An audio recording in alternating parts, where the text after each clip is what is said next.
We think he might be Russian mafia. And he was a member of Vorev Sakonia. I'm a huge fan of your work. Well, thank you so much. What about the Russian mob intrigued you? Well, I didn't know that I was intrigued by it until I read this script, and I found that there was a kind of very hermetically sealed, self-contained world whose roots go back 100 years or more, you know, to Tsarist days in Russia, before the Soviet Union. In Russian prisons, your life story is written on your body in tattoos. If you don't have tattoos, you don't exist. Tell me about the tattoos. I know that was something you brought.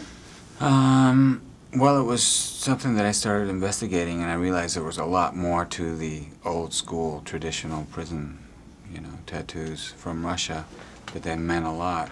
And you learned that the tattoos and the stories... Yeah, it's sort of like your resume is on your body, you know what I mean? Like each symbol, each phrase, each word means something very specific, and sometimes more than one thing. There's like play on words, double meanings, you know, like some of the religious, the sort of Russian Christian symbols, they don't actually mean what they seem to mean. And depending on where they are on your body, they speak to where you're from, where your ethnic loyalties lie, where you've done time, how many prison terms you've served, what your crime skills and specialties are, you know, what you do. It's your resume. Yeah, and for the person who is from that world, they see your arm or they see your chest and they see that and they go, oh, I see. And then they'll check and see if that's true and if you can back it up, and if you can't, you're in big trouble in that world and all that. And so there's that interview sequence where those guys are asking me all these questions. Yeah. Forget any of this ever happened. Stay away from people like me. But you've read the diary. How can you keep doing what you're doing? I've done so much research on you. I know that you're multilingual, but did you speak Russian? No.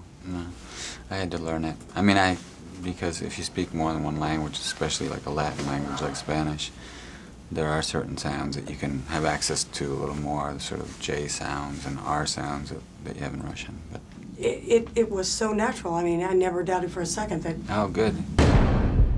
You want to go for a drink? It's Christmas. Everything's closed. Sometimes, if things are closed, you just open them up. This girl ended up in the hands of the Vorev Sakonia. Do you know what that means? Tell me about a continued collaboration with Viggo.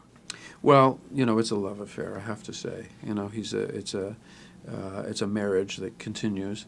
We love the way we work. We have a very similar sense of humor, which gets us through a lot of difficult days on the set. I don't mean difficult with each other, but just hard work.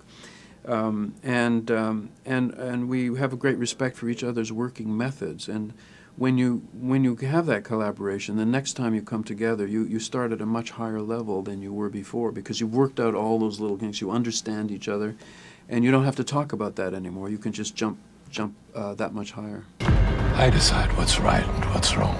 You can't afford to be killers in any area. The best thing about working again with David Cronenberg on this movie was working with David Cronenberg, you know, because I like his approach. He's very organized and very meticulous, but he's also pretty open-minded. Thank you. Thank you.